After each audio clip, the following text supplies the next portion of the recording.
2 முள்ளங்கி இருந்தாலே போதும், ஈஸியாக வெரைட்டி ரைஸுக்கு சூப்பரான வறுவல் செய்து முடிச்சிடலாம். 2 முள்ளங்கியை தோலை சீவிட்டு சின்ன சின்னதாக கட் பண்ணி எடுத்துக்கோங்க. ஒரு சட்டியில் 3 டேபிள் ஸ்பூன் எண்ணெய் சேர்த்துக்கோங்க. எண்ணெய் சூடாகட்டும். 1/4 டேபிள் ஸ்பூன் கடுகு சேர்த்துக்கோங்க. கடுகு வெடித்த உடனே 1/2 டேபிள் ஸ்பூன் உளுந்து சேர்த்துக்கோங்க. உளுந்து பொரிஞ்ச உடனே 1/4 டேபிள் ஸ்பூன் ஜீரகமும் கறிவேப்பிலையும் சேர்த்துக்கோங்க. ஒரு பெரிய வெங்காயத்தை சின்ன சின்னதாக கட் பண்ணி பொன்னிறமாகிறது வரை வதக்கிக்கோங்க. வெங்காயம் சேர்க்கும் போது 7 பல் பூண்டு சேர்த்துக்கோங்க.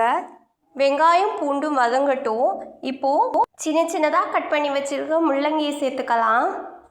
வறுவலுக்கு தேவையான உப்பை சேர்த்துக்கலாம். முள்ளங்கியை எண்ணெயிலே வதக்கிக்கலாம். தண்ணி ஊற்றணும்னு அவசியம் இல்லை, அதில் இருக்கிற தண்ணியிலே வெந்துடும்.